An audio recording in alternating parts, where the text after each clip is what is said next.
नमस्कार, जय हिंद। न्यूज़ तक का खास शो मंच देख रहे हैं आप और मैं हूं ऋषिराज। आज मंच पर बहुत खास मेहमान आए हुए हैं।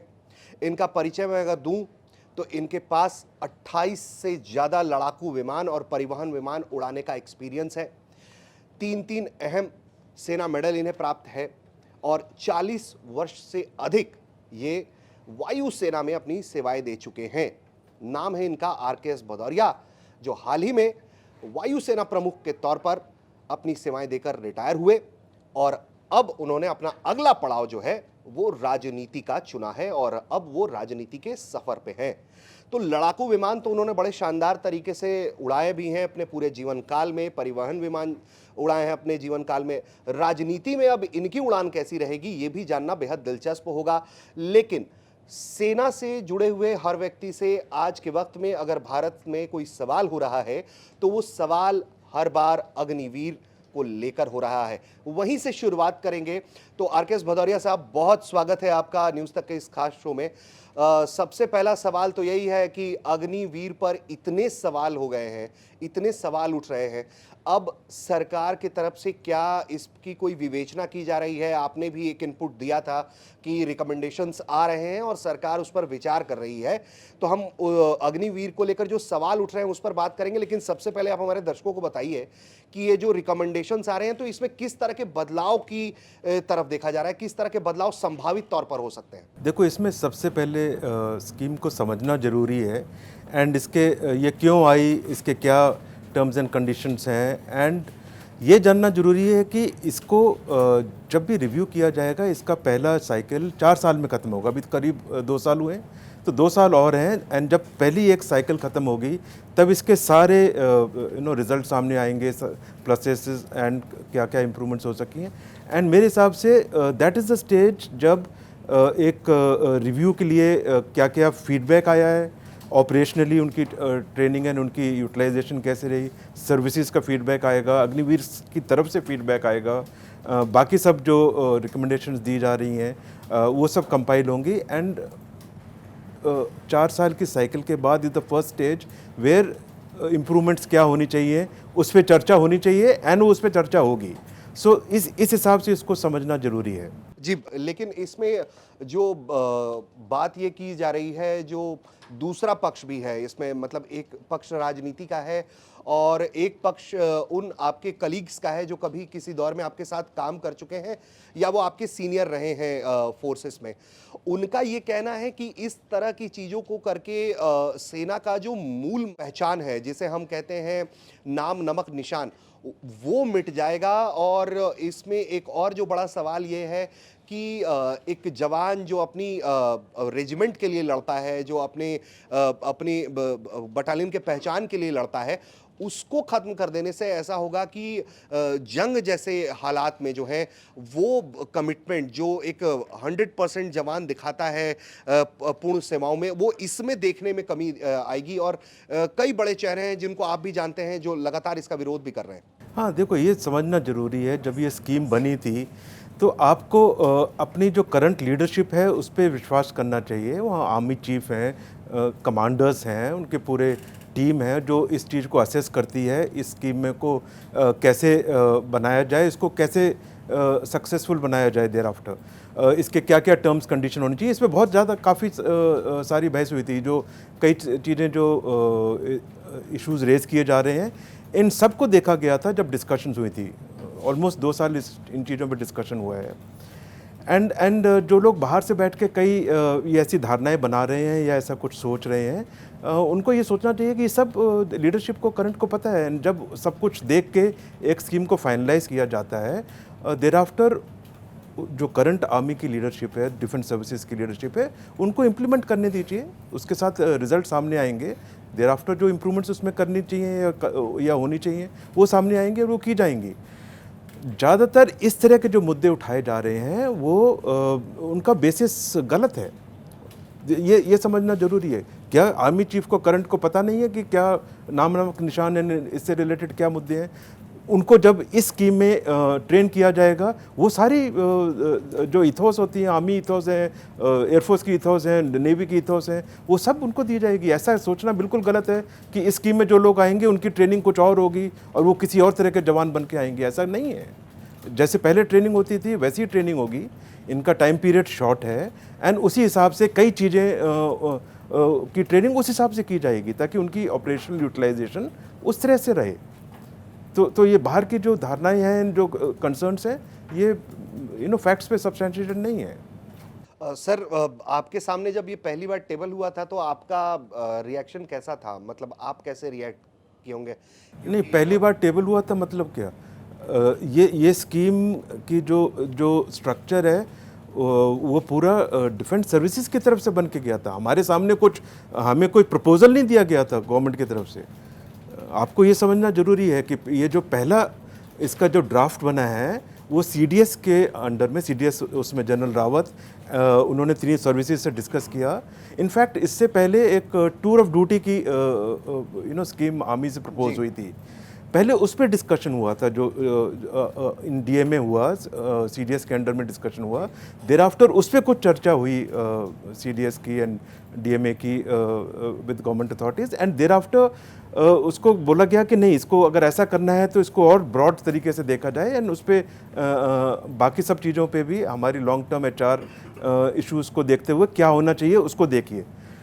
तो जो पहला ड्राफ्ट बन के आया वो डिफेंस सर्विसेज के इन्वॉल्वमेंट के साथ वो सीडीएस के अंडर में बना एंड उसको inter ministerial discussions and there after जैसे एनएससीएस गया या पीएमओ गया या कैप्सेक गया एंड बाकी मिनिस्ट्रीज़ के कमेंट वहाँ गया।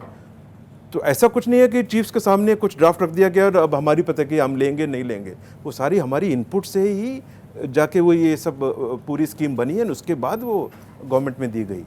अच्छा, आप इसे कैसे देखते हैं जब ऑपोजिशन कहता है कि पेंशन का बर्डन कम करने के लिए किया गया? सबसे बड़ी बात यही कही जाती है, पेंशन का बर्डन कम करने के लिए ये स्कीम जो है लाई गई। अगर आपको जो इस वक्त दर्शक देख रहे हैं, जो एस्पिरेंट्स हैं वो इस वक्त देख रहे हैं, उन्हें आप कैसे आश्वस्त करेंगे? ये स्कीम के बारे में अगर आप बताएं कि इसका मुख्य उद्देश्य क्या था, क्यों लानी पड़ी और क्यों लोगों को आना चाहिए आगे? ओके, सो 2 इश्यूज़, पहले पेंशन का इशू एंड मुख्य उद्देश्य क्या था। सो पेंशन रिलेटेड, अगर पेंशन ही मेन मुद्दा होता कि खाली पेंशन कम करनी है, तो जैसे पॉलिटिकली ये सवाल उठाया जा रहा है, तो पॉलिटिकली ये भी समझना ज़रूरी है कि गवर्नमेंट ऑफ द डे या पार्टी जो गवर्नमेंट में है वो पेंशन का बेनिफिट जो 15 साल बाद होगा वो इतना बड़ा रिस्क अगर ऐसी चीज़ ला के क्यों करें। सो पेंशन इस स्कीम का स्टार्टिंग पॉइंट ना तो था, ना होना चाहिए, ना हो सकता है। पेंशन, सिर्फ पेंशन को देखा जाए तो पेंशन को कम करने के लिए दूसरे भी कई तरह के स्टेप्स उठाए जा सकते थे। ओके, सो ऐसा नहीं है कि पेंशन का मुद्दा था देयरफॉर ये स्कीम लाई गई कि इससे पेंशन खत्म हो जाएगी, और ना इससे पेंशन खत्म होती है। खर्चा गवर्नमेंट का कम होगा, इससे रिलेटेड ये सवाल था। खर्चा एक्चुअली इनिशियली बढ़ेगा, क्योंकि ये समझना ज़रूरी है कि इनिशियल इंडक्शन जो अग्निवीर की हो रही है, जैसे 50-60 हज़ार हो रही है, जैसे ही एक साइकिल ख़त्म होगी तो ये इंडक्शन भी बढ़ेगी। तो पहले अगर 50 आ रहे थे, 50 का 1 लाख होगा, 1 का 1.5 लाख होगा, ऑलमोस्ट 2 लाख प्लस जाएंगे ईयरली। तो इनिशियली इंफ्रास्ट्रक्चर जो ट्रेनिंग का है एंड जो इंडक्शन का है उस पर खर्चा बढ़ेगा सर्विसेज का। इनिशियल इंडक्शन बढ़ेगा तो पे में कोई, इनफैक्ट पे में भी इनिशियली उसके हेडिंग में खर्चा बढ़ेगा। आफ्टर सम टाइम जब पेंशन का इफेक्ट होगा तब वो रिडक्शन शुरू होगा, वो काफ़ी सालों बाद होगा। तो ये समझना ज़रूरी है। तो ना तो ये बजट को लेके थे और ना पेंशन को लेके था। उद्देश्य क्या था आप जानते हैं, पिछले करीब 3 दशक में जितनी कमेटियां बनी सबका एक राय हमेशा था कि डिफेंस सर्विसेज की फाइटिंग एलिमेंट्स की प्रोफाइल और यूथफुल की जाए, और इस पे समय समय से काम हुआ है। ऑफिसर्स लेवल में प्रीवियसली कई डिसीजन ले चुके थे। शॉर्ट सर्विस कमीशन आया, पहले 5 ईयर्स था, फिर 10 ईयर्स था, ऐसे कदम उठाए गए। यूथफुल प्रोफाइल करने के लिए कई चीज़ें पहले भी अटेम्प्ट की गई कि कैसे नंबर्स किए जाए, बट फाइनली जितना करना चाहिए, जितना जहाँ पहुँचना चाहिए, हम कहीं उसके आसपास भी नहीं थे। वर्ल्ड ओवर अगर आप स्टडी करें कि इंडक्शन कैसे की जाती है डिफेंस सर्विसेज में, इनिशियली क्या मेथड्स हैं, इस तरह के मेथड्स वर्ल्ड ओवर सारी एडवांस्ड डिफेंस सर्विसेज में एम्प्लॉय किए जाते हैं। तो इस सब को देखते हुए जो फाइनली स्ट्रक्चर बनाया गया, उसमें ये सब कुछ डिस्कस हुआ। 4 साल हो, 3 साल हो, 5 साल हो, 7 साल हो, 25% रिटेन करें, 50% रिटेन करें, शुरू में 75% की भी कुछ था कि इतना करें। तो ये सब के प्लस माइनस देखते हुए फाइनली ये 4 साल 25% फॉर्मेट को फाइनल किया गया। सबसे पहला उद्देश्य यूथफुल प्रोफाइल। सेकेंडली, जब 4 साल का होता है तब जो इंडक्शन प्रोफाइल होती है लोगों की जो अग्निवीर में आएंगे वो भी बदलेगी। फॉर एग्जांपल, इसमें आईटीआई से जो ट्रेंड युवा हैं वो बढ़ेंगे, एनसीसी की एंट्रीज बढ़ेंगी। तो जो technically more savvy and more capable आपको यूथफुल प्रोफाइल चाहिए। आजकल टेक्नोलॉजी बेस्ड काफ़ी वेपन सिस्टम्स आ रहे हैं, उसके लिए आपकी कैपेबिलिटी बढ़ेगी। नेक्स्ट, जैसे ही जो हम बोलते हैं कि हमारी कैपेबिलिटी, कॉम्बैट कैपेबिलिटी सर्विसेज में बढ़नी चाहिए। टेक्नोलॉजी बहुत बड़ी तरीके से आ रही है, तो एक टेक्नोलॉजिकल बेस तो अगर इम्प्रूव होता है, उसमें से आप 25% को परमानेंट करेंगे। तो जिनको आप परमानेंट करेंगे, जो आपका कोर स्ट्रेंथ होगा, आप देखिए उसमें कितनी बड़ी कैपेबिलिटी एनहांसमेंट होगी, बिकॉज आप 100 में से 25 ले रहे हैं। तो जो आपके लॉन्ग टर्म जो कोर बनेगी डिफेंस सर्विसेज की, वो एक बहुत सॉलिड कोर बनेगी। फ्यूचर को देखते हुए वो एक बहुत कैपेबल फोर्स बनेगी। फिर वही जो नए नए यंगस्टर्स आएंगे उनको ट्रेन करेगी। तो आपका इसका क्यूमुलेटिव इफेक्ट देखिए जैसे आगे चलेंगे। बहुत सारे ऐसी रिकमेंडेशन थी कि सोसाइटी के साथ इंटीग्रेशन बढ़ना चाहिए। जो डिफेंस सर्विसेज में होते हैं उनकी feeling of nationalism, discipline, ethos वो बेटर होते हैं। तो बाहर सोसाइटी में आते हैं, बाहर ऐसा नहीं है। तो इससे एक सर्कुलेशन होगा। जो डिफेंस में आएंगे 25% रहेंगे, 75% जो वापस जाएंगे वो सोसाइटी में जाएंगे, चाहे कॉर्पोरेट में जाएं, प्राइवेट सेक्टर में जाएं, CAPFs में जाएं, अपने काम शुरू करें। तो ये एक चर्न होगा एंड इनके नंबर्स बढ़ते जाएंगे। ये भी समझना जरूरी है, नंबर्स काफ़ी बढ़ेंगे। तो ये भी एक, अगर पूरा ओवरऑल नेशन फर्स्ट अप्रोच के साथ देखा जाए तो ये भी एक हमारे देश के लिए एक बहुत बड़ा फ़ायदा होगा कि जो 4 साल ट्रेंड होके मोर डिसिप्लिन एंड इस इथोस के साथ में आके बाकी सारे क्षेत्रों में इन्वॉल्व होंगे, तो उससे एक स्ट्रेंथ बढ़ेगी आने वाले टाइम में। तो ये इसका मेन ड्राइविंग फोर्स थे। सबसे इम्पोर्टेंट ये एक स्ट्रेट तरीका है जो आपको एक्सपीरियंस एंड यूथफुल प्रोफाइल का तो मिक्स चाहिए फॉर फाइटिंग फ्यूचर वॉर। ये स्कीम उसको डिलीवर कर सकती है। तो ये एक सबसे अहम कोर इशू है। कुछ दिन पहले इसी मंच पर हमारे मेहमान थे farmer army chief general Naravane साहब, आपके कलीग हैं, साथी हैं आपके। उन्होंने कहा कि अग्निपथ योजना जो है वो कोई पत्थर पर लकीर नहीं है। कुछ मॉडिफिकेशंस पहले बैच आने के बाद कुछ होगा तो वो देखा जाएगा, जाहिर तौर पर कंसिडर किया जाएगा। आप इस पर क्या सोचते हैं? क्या अब तक जितनी स्कीम बाहर आई है, जितना आपने देखा है, समझा है, जितना फीडबैक आपको मिला है, उसके आधार पर क्या कुछ मॉडिफिकेशंस की ज़रूरत अभी आपको लग रही है स्कीम में? देखो, जितना बाहर बात हो रही है वो अंदर की हकीकत नहीं है। जितना मुझे पता चला है जनरल इंटरेक्शन में, हम ज़्यादा इन डेप्थ इंटरेक्शन फॉर्मल नहीं होता, बट इस ऑब्वियसली जब हम इंटरेक्ट करते हैं तो पूछते हैं इसका रिज़ल्ट क्या है, यूनिट्स में क्या हो रहा है, ये ट्रेनिंग के बाद जाते हैं, इसका फीडबैक क्या है। एंड मैं आपको बता सकता हूँ कि इसका एक्चुअल फीडबैक यूनिट से बहुत पॉजिटिव है, बहुत पॉजिटिव है। बिकॉज फर्स्टली इसके level of competitive spirit, because उनको भी पता है 25% रिटेन होंगे, वो है। ट्रेनिंग में उनके लिए बहुत स्पेशल फोकस है, ध्यान दिया जा रहा है। तो एक तरह इंस्टीट्यूशन की तरफ से बहुत अच्छा ध्यान है, उनके ऊपर फोकस है। दूसरा, उनकी अपनी इन्वॉल्वमेंट एंड कैपेबिलिटी बिल्डिंग में उनका जो डेडिकेशन है वो काफ़ी अच्छा दिख रहा है। जितना अभी एयरफोर्स की बात करूं तो जितना उनको एम्प्लॉय करना शुरू कर दिया है, वो अब एयरक्राफ्ट पे भी एम्प्लॉय हो रहे हैं। पहले की तुलना में अगर देखा जाए कि क्या कोई कमी आई है, बिल्कुल नहीं। जैसे पहले हमारे एयर वॉरियर्स आके इस सर्विस पे जितना काम करते थे उतना ही ये लोग कर रहे हैं। In fact in some cases because initial induction वो थोड़ी ज़्यादा पढ़ाई करके भी कुछ लोग आए हैं, उनकी कैपेबिलिटी कुछ कुछ एरियाज़ में इवन बेटर है। तो अभी तक का जो भी फीडबैक है एक्चुअल बेस्ड ऑन वो कहाँ पे पहुँचे हैं, क्या क्या उनको यूटिलाइज़ किया है, उसमें एडवर्स इनपुट्स बहुत कम है, पॉजिटिव्स बहुत ज़्यादा है।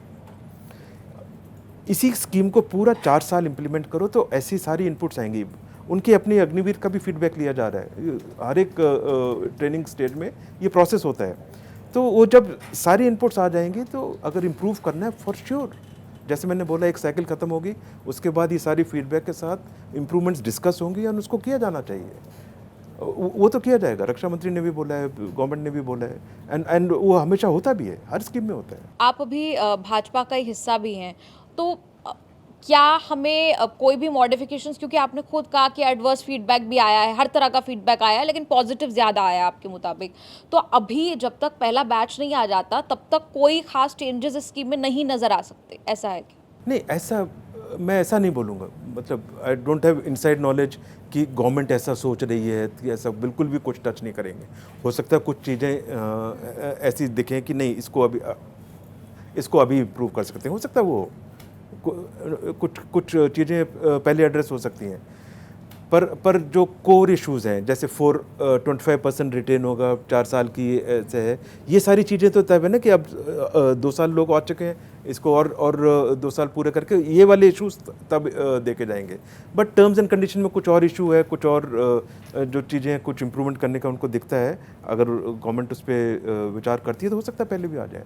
तो ऐसा हार्ड एंड फास्ट नहीं है, but as a scheme, as a core plan क्या होना चाहिए वो मैं उसका चर्चा कर रहा हूँ। जी, हाल में हमने देखा कॉम्पनसेशन को लेकर भी बहुत चर्चा हुई, अग्निवीरों की कॉम्पनसेशन को लेकर संसद तक में बात उठी। Leader of opposition Rahul Gandhi ने कहा कि कॉम्पनसेशन जो है वो बाकायदा नहीं मिल रही है, वो इंश्योरेंस का पैसा है जो मिल रहा है। सरकार ने कहा कि हम तो 1 करोड़ दे रहे हैं, तो इसमें सही वर्जन क्या है? आप क्योंकि अब भाजपा का भी हिस्सा हैं और जाहिर तौर पर उससे ज़्यादा ज़रूरी कि फोर्सेस में क्योंकि आपने सर्व किया है, आप ये अगर क्लैरिटी के साथ दर्शकों को वो कैलकुलेशन या तो बता दें डिटेल में।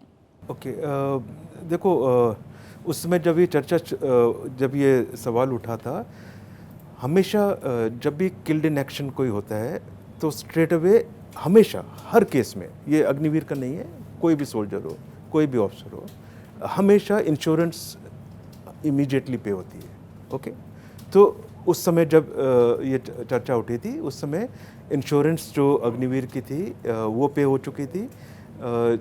जब हम अकाउंट बनाते हैं तो डिफेंस सर्विसेज का बैंक्स के साथ टाई अप होता है, उसका भी एक इंश्योरेंस अमाउंट होता है, वो पे हो जाता है।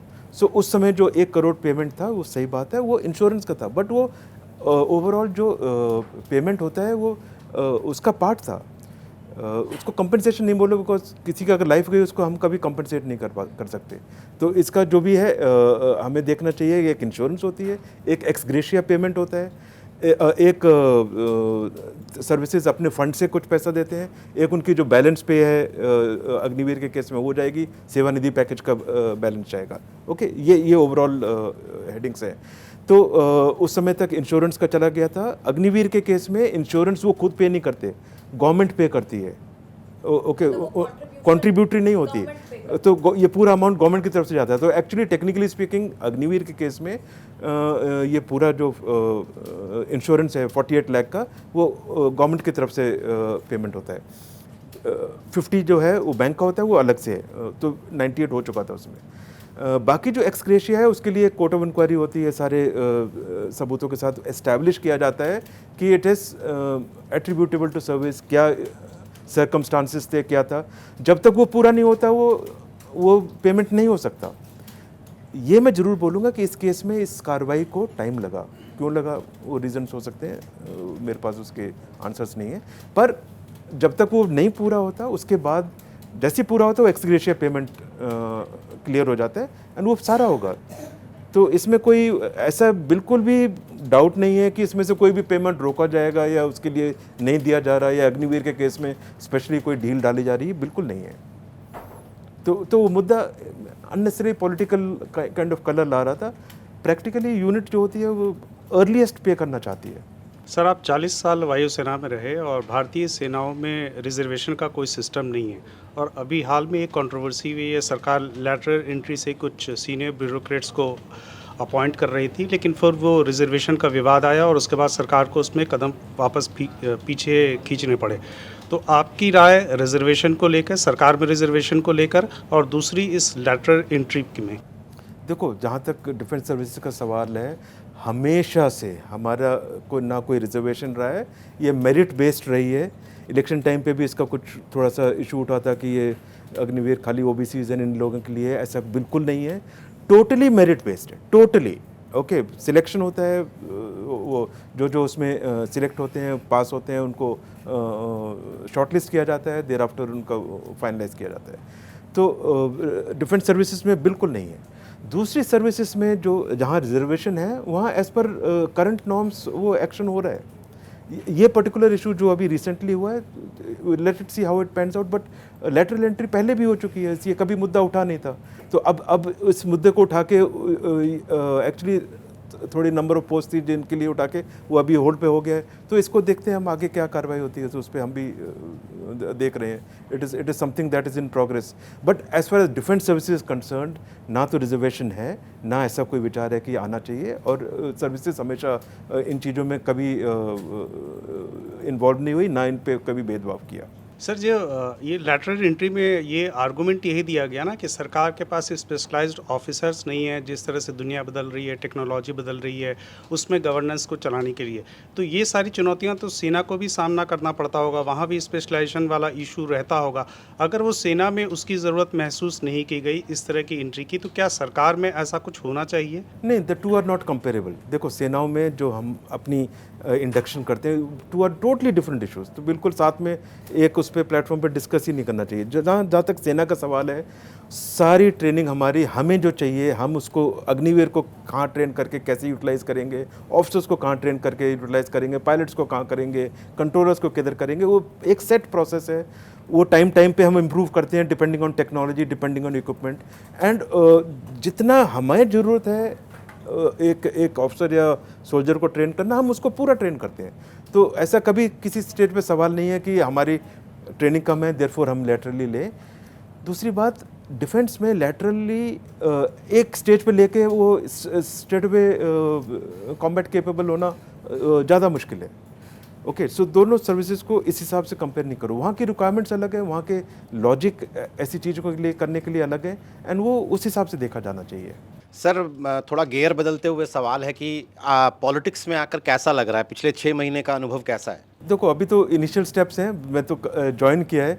अनुभव ऐसा है कि जहाँ जहाँ उनको मेरी एक्सपर्टीज़ की ज़रूरत है, वो मेरे से कंसल्ट करते हैं। जहाँ मैं सोचता हूँ कि मेरे को कुछ इनपुट्स देनी है, मैं अपनी इनपुट्स देता हूँ ऑन नेशनल सिक्योरिटी, जहाँ जहाँ मेरी एक्सपर्टीज़ है, on defence matters, on everything to do with industry, security, etc. नहीं, बड़ा बुनियादी, अगर एक बिल्कुल बेसिक डिफरेंस की बात करें तो सेना में डिसिप्लिन मैंडेटरी है, पॉलिटिक्स में अगर है भी तो ऑब्लिगेटरी है। सेना में आपसे कोई मिलने आता है तो वो अपने पद के हिसाब से आपको सम्मान देता है, आपको सल्यूट करता है। यहाँ कोई मिलने आता है तो सिफारिश लेके आता है या कोई काम लेके आता है। बड़े मतलब 180 डिग्री डिफरेंस है सर दोनों के उसमें। तो कुछ अभी तक आपने कुछ जो महसूस किया हो? नहीं, अभी उस स्टेज पे आए नहीं। सो ये सारे कॉम्प्लिकेशन आई थिंक आने वाले समय में जब होगा तब देखेंगे। आपने कहा कि जहां पॉलिसी मैटर्स में मेरी ज़रूरत होती है, सरकार या पार्टी जो है वो पूछती है, मदद लेती है। आप अपने लिए किस तरह का रोल चाहते हैं? मैं ये इस परिप्रेक्ष्य में पूछ रहा हूं कि निर्मला सीतारमण एक इकोनॉमिस्ट हैं, उनका बैकग्राउंड देखते हुए उन्हें देश का फिनेंस मिनिस्टर बनाया गया। एस जयशंकर जो हैं IFS से आए, उन्हें फॉरेन मिनिस्टर बना दिया गया। आप अपने लिए किस तरह का रोल देखते हैं सरकार के अंदर? देखो, इसमें you also understand, it is not to do with मैं क्या चाहता हूँ। मेरी एक्सपर्टीज़ इज़ नोन, मैंने ज्वाइन किया है। Now it is party's prerogative to see कि किस रोल में एम्प्लॉय करना चाहते हैं, कैसे करना चाहते हैं। तो इसमें ना तो मेरी तरफ से कुछ है कि नहीं मैं ये चाहूँगा देयरफॉर वो, या उस हिसाब से आए, या ना उन्होंने बोला कि नहीं हम ये करेंगे देयरफॉर आप आ जाओ। सो वो नहीं है।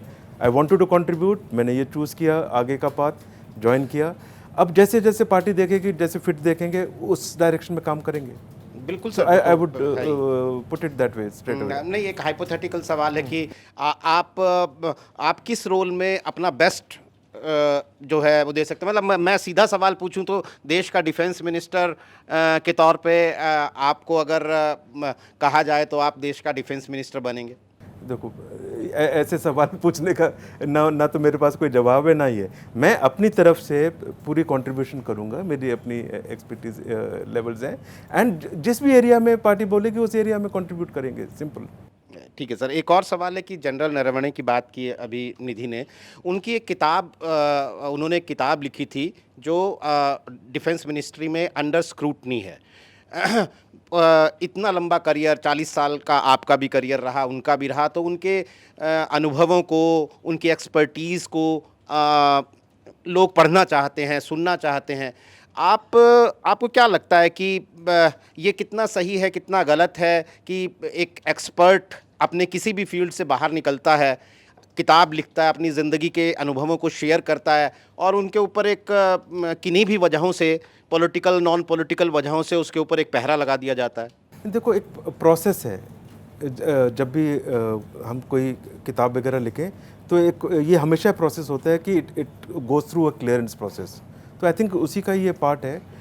ये कोई स्पेशली नहीं किया गया है एज पर माई अंडरस्टैंडिंग। कोई भी इस पर एक पॉलिसी है, कोई भी किताब लिखता है वो क्लियरेंस के लिए जाती है, उसके बाद क्लियरेंस होकर उसको पब्लिश किया जाता है। So we shouldn't read too much into it. I think it's part of the process. And कई मुद्दों पे depending on when you retired sensitivity तो रहती है, you know, there are issues. So it is for the government to look at whatever has been written and thereafter release. So we should understand it as a process, nothing at all. Sir नमस्कार। Sir, मैं आपके कुछ पिछले बयान देख रहा था जब आप राजनीति में आए, तो आपने एक बात कही कि आप ये मोदी सरकार का कार्यकाल रहा वो आपके सेना के करियर का 7 साल सबसे बेहतरीन साल रहा। सर, जब हम लोग बड़े हो रहे थे या पढ़ाई भी कर रहे थे, मैं 7 यूपी एयर स्क्वाड्रन का कैडेट भी रहा हूँ BHU में पढ़ाई के दौरान, तो हम लोग हमेशा से ये सुनते रहे कि हमारी मिसाइल पाकिस्तान तक, कराची तक मार कर देती है, हमारी मिसाइल चाइना, शंघाई तक मार कर देती है। मतलब लगातार हमको ऐसी खबरें, हम हेडलाइंस पढ़ते रहे जो हमें ये इम्प्रेशन देती रही कि सेना हमारी बड़ी मजबूत रही है। और उस तमाम वॉर की हमारी हिस्ट्री भी है। 71 का वॉर हमने देखा है कि कैसे पाकिस्तान के 2 टुकड़े हमारे सेना ने कर दिए। तो जब आप ये कहते हैं कि ये 7 साल ज़्यादा बेहतर रहे, तो उसका क्या मतलब है? वो पिछले जो 33 साल थे वो उसके बनस्पत ये 7 साल कैसे बेहतर रहे? नहीं, देखो, इस तरह के इसको ऐसे मत समझो। आप जानते हैं जब कारगिल हुआ था, तब कारगिल से पहले हमारी एक मॉडर्नाइजेशन ड्राइव हुई थी। हम लेट्स से 90s के एंड में, यू नो, हम एक अपने इक्विपमेंट को मॉडर्नाइज कर रहे थे, काफ़ी कुछ सक्सेस हुई। उसके बाद एक स्लम्प आया।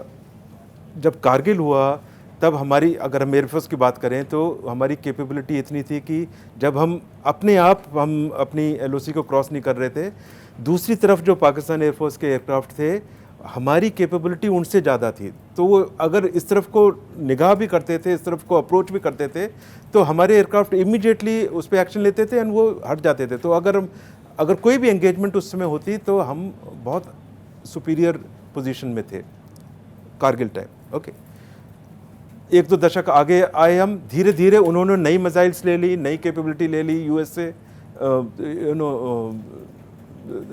कुछ बहाने करके और कुछ वो करके। और हमें ये भी बताया गया कि जो US से आ रहा है एक्चुअली ये इंडिया के अगेंस्ट यूज़ नहीं होगा, एंड इस तरह की सारे, यू नो, लॉजिक भी दिए गए। पर हमने अपनी ओन एनालिसिस किया कि नहीं, अगर ये कैपेबिलिटी है तो हमें उसको कैटर करना पड़ेगा। हमारी ओन एक तो इंडिजिनस डिफेंस कैपेबिलिटी बिल्डअप नहीं हुआ जिस रेट पे होना चाहिए था। दूसरी बात, जो हम न्यू इंडक्शन करना चाहते थे उसमें काफ़ी टाइम लग रहा था। तो मेरा मतलब ये था कि जिस रेट पे हमने पिछले 7-8 साल में इम्प्रूवमेंट की, हमारे इक्विपमेंट की, हमारे इंडिजिनस प्रोडक्शन की, एंड जो हमारे क्रिटिकल परचेजेस थे, जो क्रिटिकल थे, कुछ सालों से अटके हुए थे, कई चीज़ें थी पाइपलाइन में थी, कुछ चीज़ें फाइनल स्टेज पे आके बंद हो गई थी, उसको दोबारा शुरू करना पड़ा, वो हमने सॉल्व किए। तो ये मतलब था कि हमारी कैपेबिलिटी में जो शॉर्टफॉल्स थे उसको हमने पूरा करना शुरू किया, एंड हमारे इंडिजिनस कैपेबिलिटी सबसे ज़रूरी, इंडिजिनस कैपेबिलिटी को बिल्ड करने के लिए एक्शन लिया।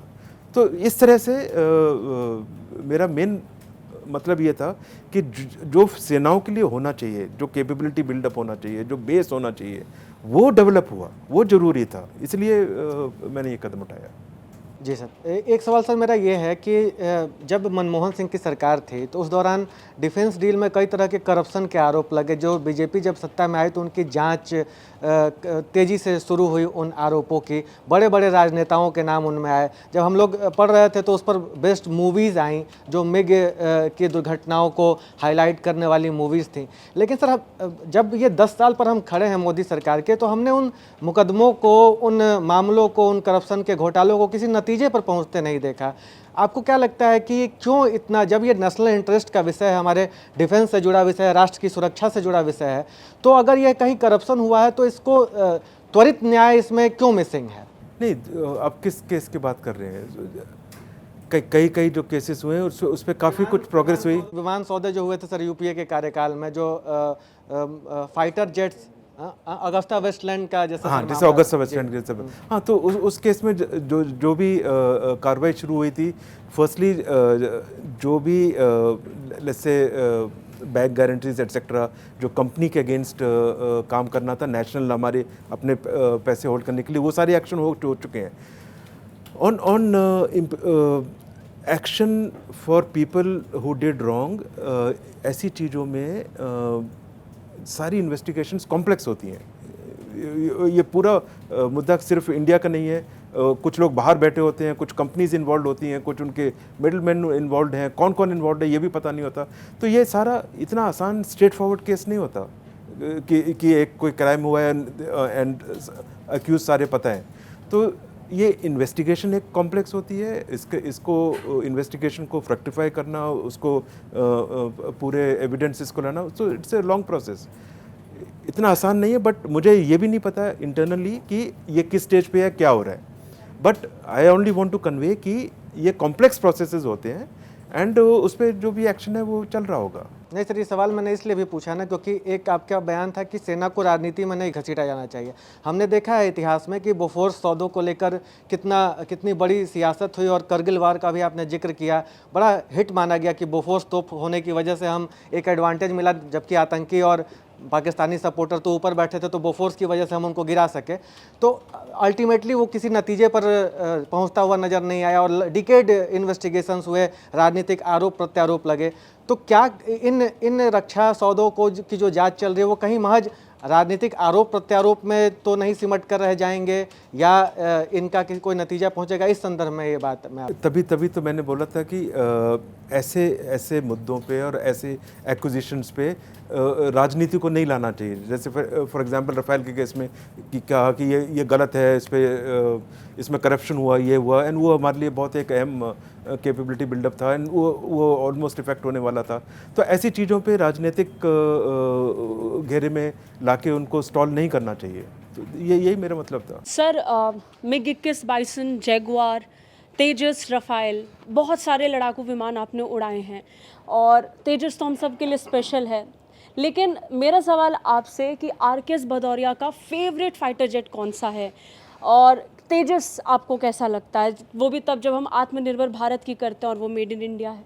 या देखो, तेजस का जो मेरा रिलेशनशिप रहा है वो बहुत उसकी इनिशियल स्टेज से रहा है। 13th सॉर्टी ऑनवर्ड्स जब ये फ्लाइंग कर रहा था, तब से मैं इस प्रोजेक्ट में इन्वॉल्व रहा हूँ। सो इसलिए Tejas from flight test and from technology and from indigenous development, ये तो एक फाइटर है which is really close to my heart, because इसका जो जैसे फ्लाई बाय वायर है, इसके फ्लाई बाय वायर की पहली सॉर्टी मैंने की थी। इंडिया में first time fly by wire aircraft fly हुआ था उस समय। मेरी सारी ट्रेनिंग इंडिया में हुई है टेस्ट पायलट की। तो ये नहीं कि हमने बाहर से ट्रेनिंग की, हमने बाहर से हेल्प ली। ये हमारी टेक्नोलॉजिकल डेवलपमेंट यहाँ की थी। हम फर्स्ट टाइम फाइटर फ्लाई कर रहे थे फ्लाई बाय वायर, हमने अपनी ट्रेनिंग से फ्लाई किया, हम सक्सेसफुल हुए। आज तक पूरे इस एयरक्राफ्ट की हिस्ट्री में fly by wire related accident आज तक नहीं हुआ। तो ये एक बहुत बड़ी अचीवमेंट है। तो हम भी उस प्रोसेस का हिस्सा रहे हैं, जहाँ डिज़ाइनर्स के साथ मिलके इसको पूरे को उभरते हुए देखा। तो तेजस बहुत क्लोज है। जितने दूसरे फाइटर्स आपने बोले, MiG-21 पे मैंने फ्लाइंग शुरू की थी, उसके बाद जैगुआर पे ऑपरेशनली बहुत काम किया। दूसरे जहाज भी मिराज या हो या अभी रफेल आए, उन पे भी फ्लाई किया, but to a lesser extent, it is just for knowing about the aircraft. तो ये सारे एक करियर का हिस्सा रहे हैं। तो बहुत आपके मुश्किल करियर है ये से बोलना है कि ये बेस्ट है, ये नंबर 2 है। अच्छा, सब अच्छे आपके हैं। करियर से ही एक ऑपरेशनल किस्सा याद आ रहा है, क्योंकि अभी आपने जैगुआर का जिक्र किया और हम ऑपरेशन सफ़ेद सागर का जिक्र करते हैं, तो ये किस्सा अपने आप आ जाता है कि कैसे जैगुआर में जीपीएस की मदद से आरकेएस भदौरिया का आइडिया ये था कि हम इसे बम फेंकेंगे। तो ये कहाँ से आया आपको आइडिया, और टेक्निकली मतलब ये एक्सपीरियंस उस समय में ये चीज़ आना ही और ये सोचना कि आपके पास साधन संसाधन पाकिस्तान से बेटर स्थिति में हम थे, लेकिन ये आइडिया आना ही अपने आप में बहुत बड़ी बात है और ये दिखाता है कि हमारी क्षमता संसाधनों के ज़रिए से भले ही पर्याप्त ना हो, लेकिन हमारे जो ऑफिसर्स हैं वो इतने वेल इक्विप्ड और अवेयर्ड हैं कि हम इससे भी कैसे मौके निकाल सकते हैं। वो ऐसा था कि हम जब कारगिल हुआ तो डिप्लॉय हुए थे। तो जैसे ही हम डिप्लॉय हुए, जैसे ही हमने वो टारगेट सिस्टम स्टडी किया, वी रियलाइज्ड कि ये वो लोग यहाँ शोल्डर फायर्ड मिसाइल्स हिल टॉप्स पे आसानी से रख सकते हैं, एंड हमें थोड़ा अपनी लेवल ऑफ बॉम्बिंग एयरक्राफ्ट को हाई लेवल से करना पड़ेगा। High level bombing, specially hills का बॉम्बिंग थोड़ा डिफ़िकल्ट होता है। एक टेरेन रिलेटेड है, जैसे टारगेट्स जिस तरह लोकेटेड होते हैं वो लिमिटेशंस होती हैं, कभी कभी वेदर लिमिटेशंस आती हैं। तो जितनी हम एक्यूरेट बॉम्बिंग के लिए जो पास आना पड़ता है, वो सारा जो एनवलप है वो कम होता चला जाता है। तो इसलिए ये हमने किया था, एंड इसके लिए एक्चुअली हमने जीपीएस मार्केट से खरीदे। उस समय हम डिप्लॉयड थे, मैं किसी को भेज के बॉम्बे से मंगाई थी 2 जीपीएस वो करके, एंड फटाफट हम जैगुआर्स में हमें बॉम्बिंग के लिए हमने काफ़ी रिसर्च की हुई होती है। तो हमें इन टर्म्स ऑफ बॉम्ब्स की क्या ट्रेजेक्ट्री होती है, उसको कैसे यूटिलाइज होता है, मैनुअली करें तो कैसे करें, तो हमारी एक बेसिक कैपेबिलिटी इन जैगुआर फ्लीट काफ़ी हाई रहती है बॉम्बिंग को लेके। हमने उसी को यूज़ करके फिर जीपीएस को यूज़ करके इन्फॉर्मेशन को हाई लेवल बॉम्बिंग किया। तो हमने जैगुआर के लिए किया, इमीडिएटली उसका प्रोसेस बनाया। सिमिलर एक्टिविटी फिर हमने वो सारी फिगर्स एयरफोर्स को दी, अपनी कमांड को दी। सिमिलर एक्टिविटी MiG-21 भी हुई 27, एंड कारगिल के time actually GPS based high level bombing बिल्कुल उसने सारा बॉम्बिंग का फिलॉसफी चेंज कर दी। तो जो हमारी लिमिटेशंस आई थी because of high altitude, because जिस तरह के टारगेट सडनली आए, उसको हमने इससे ओवरकम किया। तो ये उसकी खासियत थी। एक मतलब डिफेंस कॉरिडोर यूपी में बन रहा है और इसके साथ ही काफ़ी डील्स भी पहले से आ चुकी हैं। सबसे बड़ा सवाल ये है कि जब हम मेड इन इंडिया की बात करते हैं तो कुछ परेशानियां भी हैं, कुछ ऑब्लिगेशंस भी हैं, और अपने आप में कुछ परेशानियां हैं जिनका सामना करते हुए आपको उन चुनौतियों से निपटना है। एक चुनौती ध्रुव हेलीकॉप्टर को लेकर के भी समय समय पर उठती हुई नज़र आती हैं। दुर्घटनाग्रस्त हो गया है, कई बार सवाल उठे कि ध्रुव हेलीकॉप्टर में कोई कमियां खामियां हैं। एक्सपर्ट्स भी कह रहे हैं कि इसको रिकंसिडर करना चाहिए। तो आपके कार्यकाल के दौरान भी आपके पास भी कुछ ऐसी शिकायतें पहुंची होंगी, तो कैसे टैकल किया, और ध्रुव हेलीकॉप्टर को लेकर एक्चुअली इंडियन एयरफोर्स का क्या इनपुट है? देखो, जब इंडिजिनस बनाओ तब जितनी एविएशन फील्ड में होते हैं, चाहे फाइटर्स हों, चाहे हेलीकॉप्टर्स हों, चाहे ट्रांसपोर्ट एयरक्राफ्ट हों, जब इनिशियल डिज़ाइन करते हैं, उसको फ्लाई करना शुरू करो तो कॉम्प्लिकेशंस तो रहती हैं। ओके, हेलीकॉप्टर्स की एक स्पेशल कॉम्प्लिकेशन होती है to deal with rotors, gear box, वो एक क्रिटिकल पार्ट होता है। उसको अगर मैंने तेजस के बारे में थोड़ी ऑलरेडी बात की थी, हेलीकॉप्टर्स के बारे में अगर मैं बोलूँ तो इनिशियल जो कुछ एक्सीडेंट हुए, कुछ वीकनेसेस सामने आई, पर मैं ये बोलना चाहता हूँ कि जब इंडिजिनस इंडस्ट्री का प्रोडक्ट होता है तो हमें उस चीज़ को as part of development and part of risk देखना पड़ता है, देखना चाहिए, और हमने उसी तरह देखा। जो हम फॉरेन से जहाज़ लेते हैं, क्या उसमें एक्सीडेंट नहीं होते? उसमें भी एक्सीडेंट होते हैं, बट कभी कभी हाइप, हमारे जब इंडियन इंडस्ट्री के एयरक्राफ्ट होते हैं उसमें एक्सीडेंट होते हैं तो हाइप कभी कभी ज़्यादा हो जाती है। तो ये सारे को बैलेंस करना ज़रूरी है। ये जानना ज़रूरी है कि वो क्यों हुआ एक्सीडेंट, उसकी रेक्टिफिकेशन क्या करनी है, एंड ये प्रोसेस बहुत जल्दी होता है, HAL के साथ बहुत क्लोज इंटरेक्शन होता है, एंड उसको सबको हैंडल किया गया है। एंड आज की तारीख में ध्रुव एयरक्राफ्ट एक बहुत सक्सेसफुल मॉडल है। आज की तारीख में ध्रुव, ये जो इनिशियल प्रॉब्लम्स आप बोल रहे हैं, वी आर बिहाइंड इट, मोर और less behind it. Okay sir. Sir एक सवाल और बहुत छोटा सा और मैं एक्सपोर्ट को रिलेटेड जो बोल रहे थे, वो एक इशू है जो हमारी इंडस्ट्री को देखना पड़ेगा, जी। बिकॉज ये एक DPSUs की प्रॉब्लम है कि एक कल्चर प्रॉब्लम है। जो प्राइवेट सेक्टर है, कॉरपोरेट्स होते हैं, वो एक्सपोर्ट्स को एंड सपोर्ट जैसी रिक्वायर्ड है उसको अच्छी तरह से हैंडल करते हैं।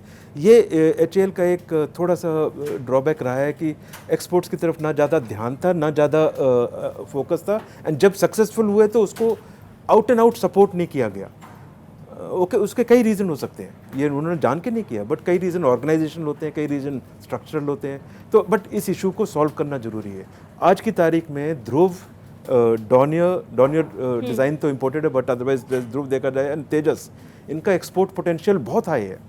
जैसे ब्रह्मोस एक्सपोर्ट हुई है, उससे ज़्यादा पोटेंशियल एक्चुअली इनमें है, एंड हमको इसको इवॉल्व करना चाहिए, इसको एक्सप्लॉइट करना चाहिए। जी सर, एक और बस छोटा सा सवाल है मेरा। 5th जनरेशन फाइटर जेट पर पूरी दुनिया का फोकस है, दुनिया भर की air force 5th generation fighter jets पर काम कर रही हैं। एमका भारत के लिए एक बहुत मजबूत ताकत बन सकता है, लेकिन इन सब के बीच में पाकिस्तान भी चीन से F-35C लेने की कोशिश में है, 5th जनरेशन फाइटर जेट। तो एयरफोर्स के लिए ये कितना ज़रूरी है और आप इसको कैसे देख रहे हैं? एयरफोर्स के लिए हमारा अपना 5th जनरेशन डेवलपमेंट बहुत ज़रूरी है। इनफैक्ट इसीलिए ऑलमोस्ट 4 साल पहले 5th जनरेशन का इन प्रिंसिपल अप्रूवल वगैरह हमने पूरी तरह से सपोर्ट किया। आपको ये भी पता होना चाहिए कि जहाँ तक हमारे 5th जनरेशन का सवाल है, इसका काम एक्चुअली 7-8 साल पहले शुरू हुआ था एयरोनॉटिकल डेवलपमेंट एजेंसी में, जिसने LCA बनाया। तो 5th जनरेशन का initial design work, initial thought process, initial वो काफ़ी पहले शुरू हो गया था। तो एयरफोर्स ने पूरी तरह सपोर्ट किया 5th जनरेशन को। प्रोजेक्ट ऑलरेडी लॉन्च हो चुका है। आने वाले समय में हमारा अपना एमका सक्सेसफुल होगा। आई थिंक 6-7 ईयर्स में it should start flying, 10 years में इंडक्शन होना चाहिए रफली। ये सिचुएशन है। होगा कि नहीं होगा, as far as I am concern 100% होगा। ओके, पाकिस्तान वो 5th जनरेशन ले रहा है, यस, बट वो चाइना से ले रहा है। उनकी अपनी डेवलपमेंट नहीं है। कुछ एरियाज़ में उन्होंने अपने डेवलपमेंट जो उनका इंफ्रास्ट्रक्चर है काफ़ी डेवलप किया है, बट इस कैपेबिलिटी को वहाँ से ले रहा है। जब भी एयरक्राफ्ट इंपोर्ट करो उसकी अपनी कॉम्प्लिकेशन होती हैं, उसकी अपनी प्रॉब्लम्स होती हैं, अपने वो होते हैं। वो जितना ज़्यादा जहाज़ लेंगे, कितना वो कर पाएंगे, क्या उनकी इकोनॉमिक हालत है, उनके कंट्री में क्या हालत है, आप सब लोग जानते हैं। तो हमारे लिए अब पाकिस्तान इतना बड़ा इशू नहीं है, ना हम उस तरफ ज़्यादा देखते हैं। वो कैपेबिलिटी ले भी रहा है तो हम उसको असेस जरूर करेंगे, उसको केटर जरूर करेंगे, बट हमारा ध्यान चाइना की तरफ है। एंड ये समझना ज़रूरी है कि चाइना की तरफ रख के हम अपना डेवलपमेंट करें, कैपेबिलिटी का, अपना ओवरऑल कॉम्बैट जो रिक्वायरमेंट्स हैं एंड कैपेबिलिटी है, तो ये सब केटर हो जाएगा। एंड चाइना के इक्विपमेंट में काफ़ी आप रिसर्च कर ही रहे होंगे, प्रॉब्लम्स रहती हैं, तो I hope all that will remain in time to come. Sir, आपने चाइना की बात की, तो जिस तरह से चाइना लगातार वेपन्स बना रहा, जिस तरह से वो AI सेना बना रहा है, वो जिस तरह से आगे बढ़ा, और अगर फाइटर जेट्स के मामलों को भी देखा जाए तो वो कहीं ना कहीं बहुत आगे चल रहा। तो सर, क्या एमका लाने में देरी हुई है? क्या एमका अभी तक भारत में बन जाना चाहिए? सीधा आंसर तो यस है कि देरी हुई है। ओके, अब क्या हम वही डिस्कस करते रहे? तो मेरा मानना ये है कि अब जो हुआ है उसको तो भूल जाओ। अभी हमें फोकस करना चाहिए, ऑलरेडी क्लियर्ड है, एज ए नेशन हमको फोकस करना चाहिए कि इसको अर्लीस्ट रोल आउट करो, इसको अर्लीस्ट सक्सेसफुल बनाओ। कोई भी डिस्ट्रैक्शन ना हो कि अब कोई और जहाज करो, ये करो। तो इसको अब सक्सेसफुल बनाना, जल्दी से जल्दी लाना, एंड हमारे इंडिजिनस एयरक्राफ्ट इंडस्ट्री में इसकी जो भी रिसर्च रिक्वायरमेंट्स हैं उसको पूरा करना, उस पर फोकस करके इसको करना चाहिए। सो मेरे ख्याल से वो सही रहेगा। गलवान क्लैश के दौरान राफेल फाइटर जेट्स की डिप्लॉयमेंट के बारे में अगर आप बता पाएँ, कैसी रेडीनेस उस वक्त थी? जब गलवान हुआ तब राफेल नहीं थे हमारे पास। उस समय हमने जो भी एक्शन लिए जो हमारे पास थे, काफ़ी कैपेबिलिटी थी हमारे पास, Su-30 थे, MiG-29 मिराजेस, जैगुआर्स। तो गलवान की इनिशियल जो हमने डिप्लॉयमेंट की, इनिशियल रिस्पॉन्ड किया, हमने अपने एग्जिस्टिंग जो हमारे पास कैपेबिलिटी है वो सारा किया। तो जब गलवान शुरू हुआ तो राफेल यहाँ नहीं थे, पर जब राफेल इनिशियल रेडी हुए तब हमने राफेल को फ्रांस से डायरेक्ट फ्लाई किया इंडिया में। तो एयर टू एयर रिफ्यूलिंग करके फर्स्टली हमने जो ट्रांजिट टाइम है, नहीं तो हॉप करके आते थे, तो डायरेक्ट लाए, तो एक दिन में आ गए। इंडिया में आते ही जो फर्स्ट कॉर्डन में पहले 3 जहाज आए, हमने विद इन अ वीक उनको, वो कोविड का टाइम था, तो कोविड के प्रिकॉशन रखते हुए, उनको सब टेस्ट करते हुए, उनको यहाँ पे फ्लाइंग करके within a week they were already flying in the operational area concern with Galwan. तो इंडिया आने के बाद आई थिंक ये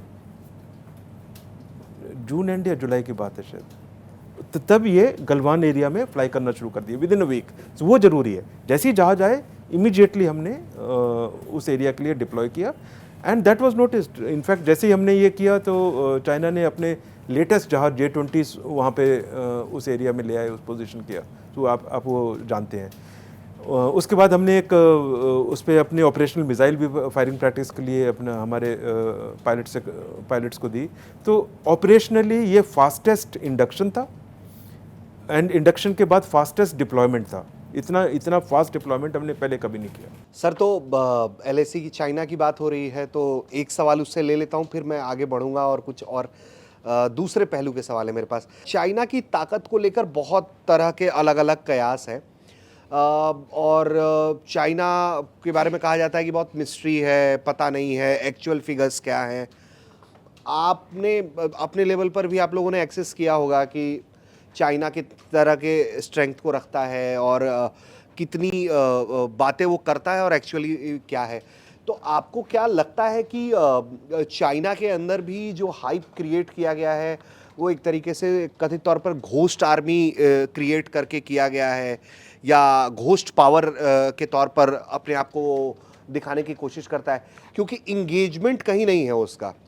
लाइटर नोट पे सलामी वो जो करता है, स्लाइसिंग करता है, या फिर छिटपुट जिस तरीके की वो साउथ चाइना सी में हरकतें करता है, तो उसे मतलब वो छोटी हरकतें हैं वो बेसिकली। बड़े इंगेजमेंट्स में उसको नहीं देखा गया है। आप लोगों ने कितना एक्सेस किया है उसको, क्या एक्चुअली वो कितना ताकत पोजेस करता है वो? इसमें दोनों एलिमेंट्स हैं। एक over hyped element, information war, या जितनी कैपेबिलिटी उससे ज़्यादा बताना, कहीं कहीं नई कैपेबिलिटी दर्शाना जो एक्चुअली एग्जिस्ट नहीं करती, या पेपर पे है, या उसके कुछ अंश तैयार हैं एंड उसको ज़्यादा करके बताना। तो एक वो एलिमेंट है, उसको एसेस करना ज़रूरी है। ज़्यादा इम्पॉर्टेंट ये है कि हम उनकी जो एक्चुअल डेवलपमेंट है उसको मिस ना करें। तो ये समझना ज़रूरी है कि चाइना की जितना उन्होंने पिछले 3 डिकेड्स में डिफेंस में स्पेंड किया है, एंड जितनी एनर्जी लगाई है, जितना रिसर्च किया है, जितना उन्होंने मैन्युफैक्चरिंग को चेंज किया है, वो बहुत है।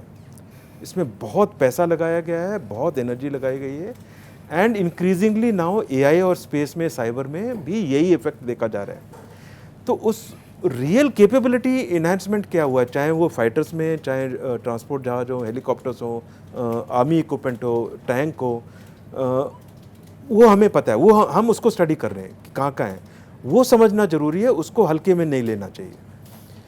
ये बात सही है कि कुछ areas of technical development, for example अगर उनके इंजन्स को ले, उनके कई चीज़ें दूसरों से कॉपीड होती हैं। चाहे इंजन्स हैं, फॉर एग्जांपल रशिया के कॉपी हैं, कुछ डिज़ाइंस US के कॉपी हैं।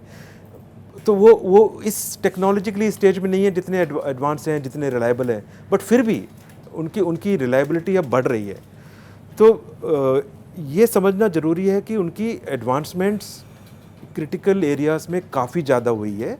हमको उसको देखना चाहिए और अपनी कैपेबिलिटी जो हमारे लिए रिक्वायर्ड है, उनसे कोई कंपटीशन करने की ज़रूरत नहीं है in numbers, but in technology competition करने की ज़रूरत है। इन क्रिटिकल एसिमेट्रिक कैपेबिलिटी बनाना ज़रूरी है। AI और साइबर में हमें नए स्टेप्स लेना एंड स्ट्रॉन्ग स्टेप्स लेना ज़रूरी है। स्पेस रिलेटेड इंफ्रास्ट्रक्चर डेवलप करना एंड उसको इंटीग्रेट करना ज़रूरी है। तो उसको हमें नहीं हल्के में लेना चाहिए। डिफेंस कॉरिडोर जो बन रहा है यूपी के अंदर, उसमें आपकी बहुत अहम भूमिका है। सलाहकार के तौर पर आप अभी वहाँ अपनी सेवाएं भी दे रहे हैं। क्या लग रहा है, इस तरह की चीज़ों का ग्रोथ वाकई में भारत में हो पाएगा, या हम क्या करने की ज़रूरत है? रिसर्च में हमें और पैसा डालने की ज़रूरत है। सरकार को इस तरफ वाकई में सोचना चाहिए कि हम कब तक दूसरों से तकनीक ट्रांसफ़र और तमाम चीज़ों से जूझते रहेंगे, या कुछ अपना भी खड़ा करें, कंक्रीट खड़ा करें। तो इस दिशा में क्या कुछ हो रहा है सर? नहीं, बिल्कुल, ये बहुत अहम सवाल है एंड आई थिंक ये एक एरिया है जहाँ सबसे ज़्यादा बड़ा बदलाव आया है। अगर पिछले 10 साल में मैं देखूं कि क्या क्या बड़ा किया है, या क्या ये ओरिएंटेशन जो चेंज हुई है कि हमें अपना बनाना है, ओके, हर फील्ड में। तो जैसे आप डिफेंस कॉरिडोर की बात कर रहे हैं, जब अब यूपी में 6 जगह सेटअप हुआ है, आपको पता ही है, चाहे लखनऊ, कानपुर, आगरा, अलीगढ़, चित्रकूट, झांसी, वो सेटअप होना ऑलरेडी शुरू हो गया। कुछ कंपनीज ने मैन्युफैक्चरिंग शुरू कर दी है, बाकी कंस्ट्रक्शन चल रही है। आने वाले समय में यूपी एक गढ़ बन जाएगा डिफेंस इक्विपमेंट मैन्युफैक्चरिंग का। सिमिलरली तमिलनाडु में एक डिफेंस कॉरिडोर है, एंड ओनली डिफेंस कॉरिडोर्स में नहीं, बाकी जगह जहाँ ऑलरेडी एस्टैब्लिश्ड इंफ्रास्ट्रक्चर है, चाहे आप बेंगलोर लें, हैदराबाद बेस लें, चेन्नई लें, कोयम्बटूर लें, बहुत सारी जगह हैं जहाँ पे काफ़ी infrastructure and manufacturing capability develop हुई है। ये हमारा एक ऑलरेडी एक बेस बना है, largely DPSUs related, but now increasingly private sector जिसमें आ रहा है। इसको हमें नेक्स्ट स्टेप पे ले जाना है। तो जो आप सवाल पूछ रहे हैं, क्या ये होगा, क्या ये संभव है, और क्या R&D और करना ज़रूरी है? ये बिल्कुल होगा अगर हम इसी तरह से फोकस से इसको काम करते रहें। एंड आत्मनिर्भरता का जो पिलर है, उसकी सबसे बड़ी ज़रूरत ये है डिफेंस में आत्मनिर्भर बनना, और इसमें R&D पे हमें बहुत ज़्यादा फोकस करना पड़ेगा। R&D not only from DRDO side, but all startups, private sector, उसमें R&D का स्कोप बहुत है। इन आर IITs, उसको फ्रक्टिफाई करना, हमारे इकोसिस्टम को बदलना, प्रॉपर इकोसिस्टम सेटअप करना, इससे जो रिलेटेड सपोर्ट रिक्वायरमेंट है, चाहे फाइनेंशियल हो, चाहे लेट्स से फंडिंग की रिक्वायरमेंट हो, चाहे पॉलिसीज़ की रिक्वायरमेंट हो, जो इसमें काफ़ी काम हो गया कि अगर आप बना रहे हैं हम इंपोर्ट नहीं करेंगे, तो ये एक बहुत बड़ी सपोर्ट है कि अगर हमारी इंडस्ट्री से आ रहा है हम इंपोर्ट नहीं करेंगे। इसी तरह से हमें इन सब चीज़ों को आगे बढ़ा के make in India and finally design and develop in India, वो क्रक्स है। तो डिज़ाइन एंड डेवलप अगर हम करेंगे, अपने IPs करेंगे, तो कोई डाउट नहीं है कि जो हम विकसित भारत का जो विजन है प्राइम मिनिस्टर का 2047, ये सब उस तरफ जाएगा।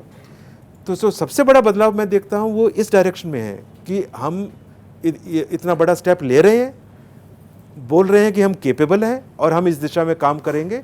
एंड मेरे को कोई डाउट नहीं है, अगर हम काम करेंगे तो हम क्यों नहीं सक्सेसफुल होंगे। सर, दो तरफा जो चुनौती है हमारे सामने, एक तरफ पाकिस्तान और एक तरफ चाइना, उसको लेकर तैयारियां हो रही हैं, उस पर कोई वैसा सवाल तो नहीं है, लेकिन बेचैनी है क्या सरकार के अंदर कि MQ-9 आना था अमेरिका से, वो डील अटका हुआ है। रूस से S-400 का जो पूरा स्क्वाड्रन आना था अब तक वो नहीं हो पा रहा है, वो डिले है। तो ये जो अहम क्रूशियल समझौते थे जो भारत की सीमाओं को और ज़्यादा सुरक्षित करते, ताकत में बहुत ज़्यादा इजाफा करते, इस तरह की चीज़ों का अटकना क्या सरकार को परेशान कर रहा है? नहीं, ये छोटे मोटे जो डिले होते हैं कोई ऐसी बड़ी परेशानी की बात नहीं है। जहाँ तक S-400 का सवाल है, वो कुछ डिलेज हैं, नेचुरल है, बट वो सब सॉल्व किया जा रहा है, वो होगा। MQ-9 का भी कुछ जो आपने डिले की बात की, वो सब सॉल्व होगा, ऐसी कोई बड़ी बेचैनी की बात नहीं है। बट मैं इस मुद्दे पे ये बोलना चाहूँगा कि these are all opportunities and for our own private sector. For example हमारे जो S-400 की हमारी जो इंडिजिनस डेवलपमेंट है, उस प्रोजेक्ट जो DRDO कर रहा है, उसको और तेज करने की ज़रूरत है। ये सब हमारे लिए लेसन्स हैं कि जब तक अपनी कैपेबिलिटी नहीं होती तब तक हम इस फील्ड में स्ट्रॉन्ग नहीं हो सकते। आने वाले समय में हमें रीजनल पावर बन के उभरना है एंड अपने मुद्दे सारे अपने दम पे करने हैं, तो ये कैपेबिलिटी ज़रूरी है। तो मैं बोलूँगा हमें कंसंट्रेट करना चाहिए अपनी ओन इंडस्ट्री पे, एंड ये जो आ रहे हैं बाहर से छोटे मोटे इश्यूज हैं वो सॉल्व होके आएंगे। सर, जो रीजनल पावर के तौर पर उभरने की बात हो रही है, मुझे याद है आपसे बहुत अच्छे संबंध रहे जनरल रावत साहब के, लेकिन उन्होंने एक सवाल हुआ और सवाल में उन्होंने, मुझे नहीं पता है कि वो किस मूड में थे उस वक्त, और उन्होंने जो कह दिया कि सेना की सहायक भूमिका में, और ये बात जब आपके पास पहुंची तो आप जो है मतलब आपके संबंध अच्छे रहे जनरल रावत साहब से, ये सबको मालूम है, लेकिन आप नाराज हुए थे उस जवाब को सुनकर कि एयरफोर्स को आप सहायक कैसे कह सकते हैं जबकि उसकी बहुत क्रूशल भूमिका है। और आपने पब्लिकली आपने भी फिर इस पर बयान दे दिया। आपकी उसके बाद मुलाकात भी हुई थी, तो वो जो डिसएग्रीमेंट था बेसिकली ख्यालातों का, वो किस तरफ गया और किस तरह की बातचीत हुई थी उस वक्त? नहीं देखो, पहली बात मैं नाराज़ बिल्कुल नहीं था। आपको कॉन्टेक्स्ट याद होना चाहिए। ये बैक टू बैक एंगेजमेंट था। उनका कोई एड्रेस था एंड उसके वो बाद एक प्रेस कॉन्फ्रेंस में उसके बाद- सवाल उनसे नहीं, पूछ प्रेस लिए। कॉन्फ्रेंस में नहीं था। ये बैक टू बैक था। एक प्रोग्राम था, उनका कुछ एड्रेस था एंड उनके फिर क्वेश्चन आंसर थे। जी, जी, किस चैनल पे थे? आई थिंक इंडिया टुडे के थे। हाँ। नहीं, एक सवाल के जवाब में हाँ, उन्होंने तो उन्होंने ये बोला एंड उसके बाद उसके इमीडिएटली बाद मैं ये नहीं था कि मैंने सुना शाम को मैंने कुछ रिएक्शन किया, नाराज़ हो गया, ऐसा कुछ नहीं था। उन्होंने अपना कमेंट किया था, तो उसके बाद मेरा एड्रेस था और जब मेरा क्वेश्चन आंसर सेशन था with the news channel with the anchor, तो उन्होंने ये सवाल पूछा, तो उसमें मैंने अपना रिस्पॉन्स दिया कि नहीं ऐसा नहीं है। तो ये इशू रिस्पॉन्ड करने का या डिसएग्रीमेंट का उस सेंस में नहीं है। It is a service ethos कि ये जो हमारा एयरफोर्स का जो ऑपरेशनल रिक्वायरमेंट है, जो ऑपरेशनल यूटिलाइजेशन है, जिस तरह से हम सोचते हैं, फिलॉसफी है, वो जिस तरीके से बोला गया था वैसा नहीं है, ये अलग तरीका है, वही मैंने बोला था। लेकिन सर वो मैं बस एक बात जोड़ रहा हूँ, ये चूंकि इसको इसलिए हम लोगों ने पढ़ा उस तरह से क्योंकि इंटीग्रेटेड थिएटर कमांड्स की बातचीत चल रही थी और ये बात हर किसी को मालूम था कि आप बहुत मोटे तौर पर इस बात को अंडरलाइन कर रहे थे कि एयरफोर्स की भूमिका कहीं भी इसमें कमतर नहीं आकी जानी चाहिए और हमारे पास भी बराबर की जिम्मेदारी होनी चाहिए। जैसे किसी थिएटर कमांड में सेना के पास होगी तो वो हमें भी चाहिए फिर पावर कहीं एक और सेक्ट में, इसलिए हम लोगों ने उसको इस तरह से जरूर जरूर देखो, ये समझना जरूरी है कि आने वाले समय में एयर पावर की भूमिका बढ़ती ही जाएगी। अभी भी बहुत अहम है, बढ़ती जाएगी। तो जो भी इंटीग्रेशन हो उस पर हमारा क्या मतलब है इंटीग्रेशन का, कि हमारी सिनर्जी बढ़नी चाहिए। हमारी तीनों सेनाओं की जब हम इंटीग्रेट करके हमारी प्लानिंग इकट्ठी होनी चाहिए, हमारी capability and employment of power तीनों सर्विसेज की आइडियल होनी चाहिए, ऑप्टिमम होनी चाहिए। तो अगर इस तरह से यूटिलाइज किया जाए या इंटीग्रेट किया जाए या स्ट्रक्चर किया जाए जहाँ ये नहीं होता है तो वो गलत होगा। फाइनली हम क्या करना चाहते हैं? फाइनली हम थिएटर ऐसा बनाना चाहते हैं जिससे हम कोई भी आने वाले समय में कोई भी जो भी थ्रेट हो उसको अच्छी तरह से डील कर पाएँ, बेस्ट डील कर पाएँ। So it was in that sense कि इसको प्रॉपरली इंटीग्रेट होना चाहिए। जो हमारे कैपेबिलिटीज़ हैं उसको समझ के इंटीग्रेट होना चाहिए। हमारी कुछ लिमिटेशंस हैं, फॉर एग्जांपल हमारे नंबर्स क्या हैं। अगर आप मेरे को 60 स्क्वाड दे दो और बोलो कि 3 थिएटर कमांड बननी है, हर एक में आप कुछ फाइटर्स दे दो, बहुत आसान है, दिया जा सकता है। यूएस ऐसे करता है, बहुत कैपेबिलिटी है। बट जहाँ हमारे हैं, जितने हमारी कैपेबिलिटी है, उसको आप बोल दो कि इसको भी डिवाइड करके डाल दो एंड खाली थोड़ी बहुत सपोर्ट है, वो ऐसा नहीं है। So it was in that sense, वो सब इंटरनल डिस्कशन था, ऐसा कुछ नहीं है। जिस संदर्भ में वो बात आई उसी संदर्भ में मैंने बोला कि ऐसा नहीं है, दूसरे बात वहीं खत्म हो गई थी। हमने इनफैक्ट सेम इवनिंग इशू को डिस्कस किया। Thereafter there was no this thing. तो बाहर इसकी चर्चा ज़्यादा थी, अंदर हमारे बीच में तो शाम तक खत्म हो गई थी। हाँ, नहीं बिल्कुल वो बात सही है। और आपके संबंध हमेशा ऐसे रहे हैं कि आज भी जब जनरल रावत साहब नहीं है तब भी आप उनके मेमोरियल के कार्यक्रम में जाते हैं और आपकी उसमें सहभागिता भी है, ये हम सबको मालूम है। सर एक कदम आगे बढ़ूंगा, थोड़ा नए किस्म का सवाल है, पता नहीं आपको कैसा लगेगा। प्राइवेट आर्मी के बारे में क्या सोचते हैं आप? इंडिया को भी पोजेस करनी चाहिए प्राइवेट आर्मी, ऐसी दिशा में सोचनी चाहिए जैसे रूस के पास वैगनर ग्रुप है, ऑस्ट्रेलिया में यूनिट सर्विसेज है, और इसी तरीके की कुछ और जैसे अफगानिस्तान के अंदर एशिया सिक्योरिटी ग्रुप है। तो इस तरह की ये जो प्राइवेट आर्मीज़ कही जाती हैं उस दिशा में आप क्या सोचते हैं? चूँकि आप लोगों के पास तो बहुत नेक्स्ट लेवल इंफॉर्मेशंस और तमाम चीज़ें होती हैं। तो मैं तो ये सोचता हूँ कि इनकी चर्चा ही नहीं होनी चाहिए हमारे संदर्भ में। एंड जो हमारी आर्मी है, जो कैपेबिलिटी है, उसमें ये जो पॉलिटिकल करके पुशपुल हो रहा है उसको सब बंद करना चाहिए। जो हम हैं उसको अच्छी तरह से डील करके अच्छी तरह से प्रोग्रेस करें, बेस्ट करें। इन सब की यहाँ रिक्वायरमेंट है ही नहीं। अच्छा, सर एक तस्वीर मैं दिखाऊंगा आपको। ये वो तस्वीर है, इसका जिक्र भी हमने आपसे किया था। किस तरह की यादें हैं जब एक लंबे जीवन के यात्रा के बाद जब आप इस तस्वीर को देखते हैं तो क्या कुछ याद आता है जवान RKS भदौरिया को देख के? ये मेरे पहले स्क्वाड्रन की तस्वीर है। उस समय मैं आई थिंक पायलट ऑफिसर था, हाँ या शायद फ्लाइंग ऑफिसर बन गया था, आई डोंट रिमेंबर। ये उस समय की तस्वीर है जी। मेरा पहला फाइटर स्क्वाड्रन 23 स्क्वाड्रन था, MiG-21 एयरक्राफ्ट था। एंड आई थिंक ये तस्वीर तब आई थी बाहर जब मैं रिटायर हो रहा था। लास्ट मंथ में मैंने जी, हाँ। MiG-21 फाइटर फ्लाई किया था, वो भी फाइटर एंड सेम स्क्वाड्रन में, Same सेम बेस से, जहाँ मेरा पहला फाइटर उड़ान थी। तो तब ये so it's nostalgic for me. And एक समय था जब मेरा वेट बहुत कम था। सर बचपन की क्या यादें हैं? बचपन के दोस्त अभी भी आपसे संपर्क में हैं कुछ लोग? ऑफ कोर्स बहुत। तो वो लोग जब आपसे बात करते होंगे, आपके जो बचपन के दोस्त हैं, तो वो टेंजेंट अलग होता है दोस्तों, बचपन के दोस्तों की बातचीत का। आपके पास बहुत गंभीर भूमिका रही अच्छे वक्त तक इस देश में वायुसेना प्रमुख के तौर पर, और उसके अलावा तमाम स्क्वाड्रंस को भी जब आपने लीड किया। तो जब आप अपने दोस्तों से मिलते थे तो दोस्त भी आपको उतनी गंभीरता से लेते थे, या आपके फ्रेंड सर्कल में आपको भी बुली वुली किया जाता था? नहीं, बिल्कुल बुली किया जाता है। दोस्त कभी गंभीरता से नहीं लेते। It's mix bag.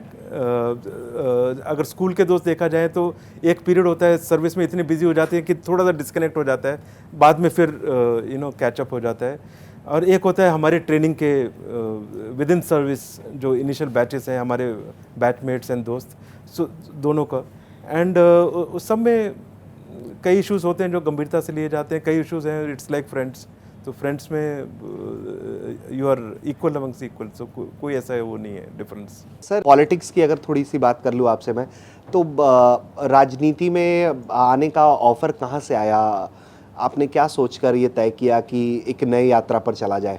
नहीं, ऐसा कोई ऑफ़र नहीं आया, ऐसी कोई बात नहीं हुई। देखो, जब मैं रिटायर हुआ तो पहले 1 साल कुछ नहीं किया, कूलिंग ऑफ पीरियड था। मैं अपना बिजी था सेटअप करने में। ग्रेटर नोएडा हम शिफ्ट हुए, मैंने वहाँ फ्लैट लिया था, तो सब सेटअप किया। फिर यूपी डिफेंस कॉरिडोर का ऑनरेबल चीफ मिनिस्टर ने बोला कि यहाँ पे आके क्यों नहीं देखते, तो फिर मैं यूपी डिफेंस कॉरिडोर ज्वाइन करके वहाँ पे काफ़ी 1.5 साल से ऊपर काम किया कि इनिशियल में to help in initial policy setup, and thereafter industry के साथ काफ़ी जुड़ा रहा ताकि सही तरह की इंडस्ट्री वहाँ जाए एंड उस पर काम हो।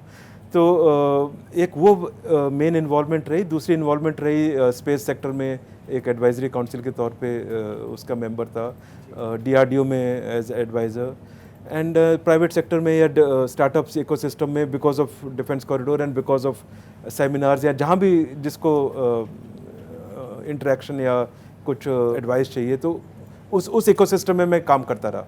तो इसमें 1.5 साल के बाद अब मुझे चॉइस करनी थी, अब क्या आगे क्या करना है। दैट वाज द क्वेश्चन, क्योंकि डिफेंस कॉरिडोर का काम जितना मेरी कंट्रीब्यूशन थी वो ज़्यादातर कर दी थी।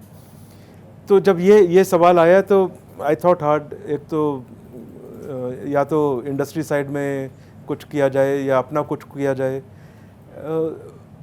It is then when I decided कि जो गवर्नमेंट का जो फोकस है डेवलपमेंट पे, एंड जो प्राइम मिनिस्टर की विजन है विकसित भारत 2047, देश को nation first, development across sectors, and जो ये थ्रस्ट दी जा रही थी रियल आत्मनिर्भरता पे, so that is what appealed me कि नहीं, इसमें इन्वॉल्व होना चाहिए। So that was the deciding factor. ऐसा कुछ नहीं था कि उन्होंने पार्टी ने बोला कि हम आपको ये करेंगे तो आप आ जाओ, या मैंने बोला कि मेरे को टिकट दो तो मैं आता हूँ, ऐसा कुछ नहीं था। यही सवाल भी है कि बहुत ज़्यादा चर्चा इस साल भी थी कि आप लोकसभा का चुनाव लड़ सकते हैं। क्या एस्पिरेशन है लोकसभा का चुनाव लड़ने की? इस साल तो नहीं लड़ा, लेकिन आगे की? नहीं, देखो ऐसा है, जब ये डिसीजन लिया था ना, ये मेरी तरफ से पॉइंट था या कंडीशन थी, या ना उधर से था कि हम ये करेंगे या कोई प्रॉमिस था। इट वाज जस्ट लेफ्ट कि हमें करना चाहेंगे। उन्होंने बोला ठीक है आइए, एंड ज्वाइन किया। अभी my expertise available to them. वो जैसे भी पार्टी बोलेगी उस फील्ड में काम करेंगे। सो आगे जाके क्या करना है, किस फॉर्म में किस रोल में कैसे इवॉल्व होना है, वो I think time will tell, I leave it to that. ऐसा कोई फिक्स्ड प्लान नहीं है, ना फिक्स्ड कोई एम्बिशन है या एक्शन है कि ये करेंगे। नहीं, इट आपका इज मन समथिंग है नहीं है, field has been chosen and उसके आगे कैसे करेंगे वो आगे देखेंगे। लेकिन आपका मन है लोकसभा चुनाव लड़ने का? देखो, मन से नहीं होता ये मन है काम करने का देश के लिए। हाँ, मन है देश के लिए काम करने का। वो एक बार चूज कर लिया, वहाँ हम आ गए। अब उसको वो पूरे फोकस से काम करेंगे, पूरी डेडिकेशन से काम करेंगे, जो काम दिया जाएगा उससे काम करेंगे। बाकी यही मन है। समय विल टेल। सर, एक सवाल ये भी है कि चूंकि अलग अलग तरह का एक्सपीरियंस, एक्सपर्टीज़ और आपके पास सब कुछ रहा और एक अच्छा जीवन काल अभी तक आपने अपना बिताया है, ज़िंदगी कैसी जी जानी चाहिए ये तो लोग अपने अपने स्तर पर डिसाइड करते हैं। आपके नज़र में ज़िंदगी को आदमी कैसे हंसते खेलते हुए, इतना तनाव भरा दुनिया हो गया है, तो आदमी अपने आप को स्ट्रेस फ्री रखने के लिए क्या करे, क्या सलाह देंगे आप इसको लेकर? काम करना चाहिए, काम में बिजी रहना चाहिए, कुछ ना कुछ जरूर करते रहो। ये सबसे बड़ा सवाल था। सर्विस में तो काम था, फ्लाइंग थी, फ्लाइंग रिलेटेड था, प्रोफेशन था, तो that itself is to me work is stress buster, not other way around. And मेरे लिए बैठना बहुत मुश्किल होता है, तो अभी भी मैं पिछले 2-3 साल में लगातार कुछ ना कुछ करता रहा हूँ। एंड उसी को देख के ये सब आगे का डिसाइड किया कि ऐसी फील्ड में करो कि कुछ कंस्ट्रक्टिव किया जा सके, एंगेज रहे। तो यूथ को भी आप यही सलाह देंगे कि अपने आप को एंगेज रखिए, काम करते रहिए? हाँ, यूथ के लिए तो पूरा सब कुछ ओपन है। जिस दिशा में भारत जा रहा है आज, जहाँ हम खड़े हैं एंड जहाँ आगे का जो विजन बन रहा है, यूथ के लिए तो इतनी ऑप्शंस हैं कि उनको देख के अपने चूज़ करना चाहिए किस ऑप्शन में, किस फील्ड में जाना चाहेंगे, एंड उसको उस अपने ड्रीम को फ्रक्टिफाई करना चाहिए। आज के यूथ के लिए तो ये गोल्डन पीरियड है, एंड आने वाले समय आई थिंक हमारी कंट्री के लिए, हमारे नेशन के लिए एक गोल्डन ईरा होगा। सर, आपने अभी बातचीत करते हुए कहा कि पाकिस्तान से ज़्यादा फोकस अब चाइना की तरफ है, तो क्या एक पॉलिसी शिफ्ट है सरकार का, सेना का? नहीं, I wouldn't say policy shift है, इट इज़ जस्ट देखो, पॉलिसी तो ये होती है कि हमारी वी कीप रिव्यूइंग हमारी थ्रेट असेसमेंट क्या है, हमारी कैपेबिलिटी बिल्डिंग प्लान क्या है। मैं एक जेनरिक अपर एंड की बात कर रहा हूँ, बड़े मुद्दे की, कि हम किस तरह से अपनी प्लानिंग कर रहे हैं, हमारी सोच क्या है। तो उस हिसाब से मैं बोल रहा था कि हमें चाइना को देख के अपनी कैपेबिलिटी बिल्डिंग करनी चाहिए। वो एक एरिया ऑफ थ्रेट है जो आने वाले समय में रीजनली, ग्लोबली हमें अफेक्ट करता है। वो एक थ्रेट है जो हमें सफिशेंटली केटर करना चाहिए।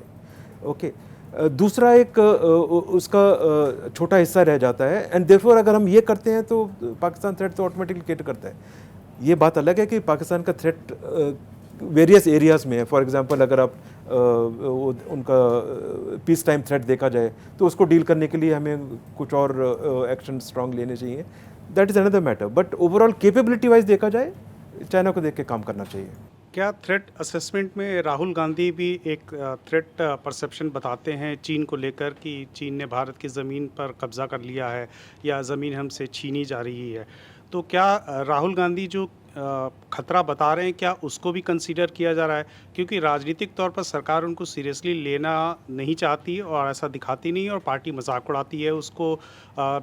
उसका कहना है कि चीन को लेकर राहुल गांधी देश को गुमराह कर रहे हैं। तो ग्राउंड लेवल पर क्या स्थिति है जो चीन से लगी सीमा है, और जो राहुल गांधी आरोप लगाते हैं कि चीन हमारी सीमाओं पर कब्जा कर रहा है, ज़मीनें छीन रहा है? देखो, चीन के साथ हमें थ्रेट असेसमेंट क्या होना चाहिए, वो चीन के एक्शंस पे डिपेंड करता है। वो चीन एक्चुअली क्या बोल रहा है, क्या कर रहा है, ग्राउंड पे हकीकत क्या है, ठीक है। सो उसको देखते हुए हमने जहाँ जहाँ रिक्वायरमेंट थी, गलवान इशू हुआ, हमने नेसेसरी स्टेप उठाया, स्ट्रॉन्ग स्टेप्स उठाए। डोकलम हुआ, स्ट्रॉन्ग स्टेप उठा के उसको कंट्रोल किया। ओके, तो चीन क्या कर रहा है, उसके लिए हमें क्या करना है, हमारी पॉलिसी क्या है, आने वाले समय में उनकी डेवलपमेंट के लिए हमें क्या करना है, वो उनके एक्शंस को और उनकी एक्टिविटी को देखते हुए वो सब प्रोसेस हो रहा है।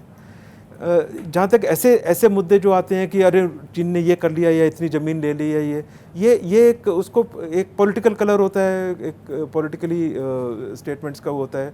इसके लिए हमें पूरा देखना चाहिए ये पहले क्या हुआ था, पहले ऐसे क्या चीज़ हुए थे, एंड कई बार ये स्टेटमेंट फैक्चुअली इनकरेक्ट होती हैं।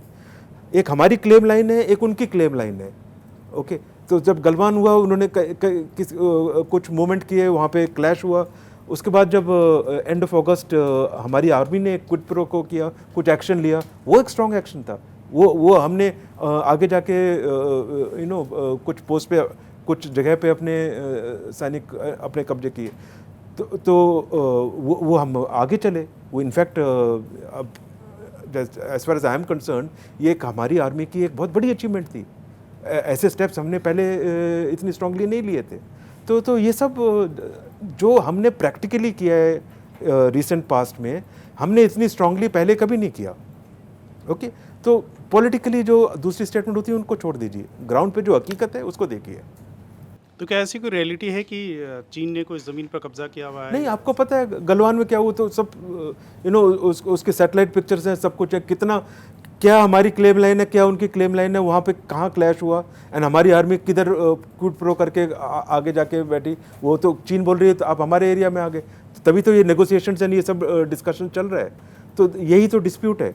तो ऐसा बोलना कि नहीं हमने इस ज़मीन में चीन को आने दिया, ये सब गलत है।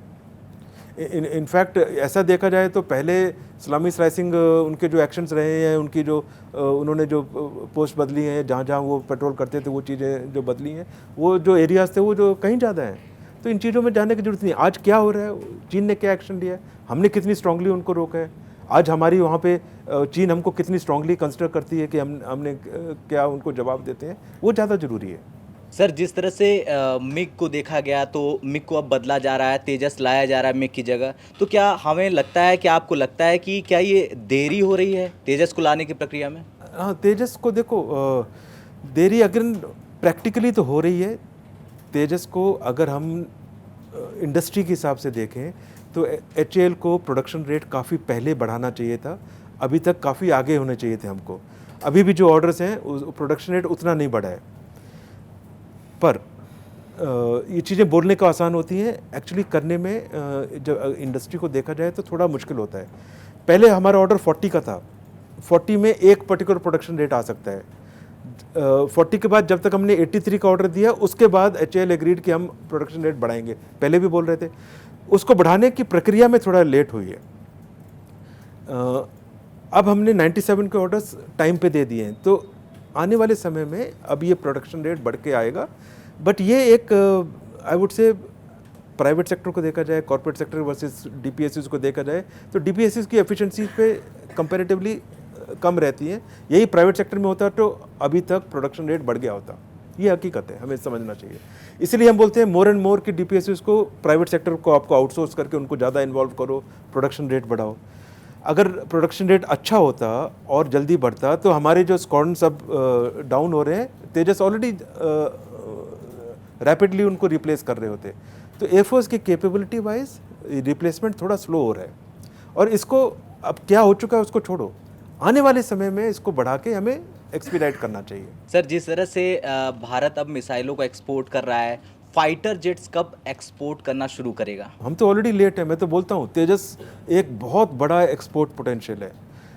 कई जगह बात हुई भी है, मुझे पता है मलेशिया में बात हुई थी, फिलीपींस में हुई, कई जगह, अर्जेंटीना में हुई। पर इसको ऑर्गेनाइजेशनली, नेशनली जो HAL है उसकी जितना ऐसा फोकस है, मुझे पता नहीं इंटरनल उनका कितना फोकस है, क्या कर रहे हैं। बट मेरे हिसाब से तेजस और ध्रुव ऐसे प्रोडक्ट्स हैं, एंड अब जो अटैक हेलीकॉप्टर आया है उसको भी, जो जिसमें एक्सपोर्ट पोटेंशियल है और इसको करना चाहिए। जितना हम एक्सपोर्ट में सक्सीड करेंगे उतना ही इंडस्ट्री रैपिडली और बढ़ेगी और फुटप्रिंट और बढ़ेगा, एंड उतना ही तेज़ी से आगे R&D में काम हो सकता है। तो एक्सपोर्ट एक बहुत बड़ा हिस्सा होना चाहिए हमारी स्ट्रैटेजी का। कई जगहों पे हम सक्सेसफुल हुए हैं, इस एरिया में इतने अभी सक्सेसफुल नहीं हुए। मेरे हिसाब से उस पर काफ़ी फोकस आना चाहिए, एंड पोटेंशियल है। आज की तारीख में LCA अपनी क्लास में वर्ल्ड में अपने बिल्कुल सही जगह पे टॉप 1 और 2 में होगा। इसलिए इसको बिल्कुल सोचना की ज़रूरत नहीं है कि ये प्रोडक्ट वर्ल्ड क्लास नहीं है, एब्सोल्यूट वर्ल्ड क्लास है। इसकी प्राइसिंग सही की जाए, ये हाईली कॉम्पिटिटिव हो सकता है एंड कहीं भी बेचा जा सकता है। और सर ये सबसे ज़्यादा अगर एलसी को देखा जाए तो मेरे ख्याल से ये सबसे ज़्यादा दुनिया भर की नेवीज़ इसको एक्वायर करना पसंद करेंगी, क्योंकि ये जितने कॉम्बैक्ट कैपेबिलिटीज़ अपने साथ रखता है अपने वेट कैटेगरी में, तो ऐसे फाइटर जेट्स बहुत रेयर ऑफ द रेयरेस्ट हैं। या ऐसा है, जहाँ तक नेवी का सवाल है, अब जो नेवी का जो वर्जन अब आ रहा है, जो सिंगल इंजन वर्जन ओरिजिनल आया था, नेवी का ऑलरेडी क्लियर कर दिया था, पर उसको नेवी ने ऑर्डर नहीं किया। They wanted little more weapons capability. अब उनका वो टेड बीएफ में आएगा, जी जी जी ट्विन इंजन में, जी जी जी। एंड वो वाली कैपेबिलिटी अगेन उसका एक्सपोर्ट पोटेंशियल काफ़ी होगा। तो पहले तो हमें अपनी नेवी में डालना चाहिए एट द अर्लीस्ट, एंड फिर उसको एक्सपोर्ट के लिए ज़रूर देखना चाहिए। तो बोथ एयरफोर्सेज एंड नेवी के लिए जो एलसी है मार्क 1 है, एंड उसके जो आगे वर्जन है मार्क 2 ऑनवर्ड्स देखा जाए अगर, तो उसका पोटेंशियल बहुत हाई है। सर तो इस मंच पर बैठने का आपका कैसा एक्सपीरियंस रहा, थोड़ा हमारे दर्शकों को भी बताएं आप। अच्छा रहा। I am really happy to interact and to know areas that you have raised, questions that you have raised, and ये इसमें कई सवाल ऐसे होते हैं जो कई बार बाहर देखा जाए तो अब मैं भी देखता हूँ, उसके जो धारणाएं आती हैं, जो नैरेटिव आता है, कई बिल्कुल फैक्चुअली बिल्कुल रॉन्ग होता है। तो कई सवाल जहाँ जैसे आपने पूछे, जो मैं जानता हूँ, जो मैं सही समझता हूँ, मैंने वेरी क्लियरली बताया। जो फैक्ट्स मेरे को पता है वो क्लियरली बताया। So it's good, really nice to interact with you all. तो आर.के.एस. भदौरिया साहब को सुना आपने, जिन्होंने बड़ी बेबाकी से अपनी बातें रखी, तमाम सवालों के जवाब दिए। हम उम्मीद करते हैं कि आपको ये बातचीत पसंद आई होगी। इस बातचीत में अभी फ़िलहाल इतना ही।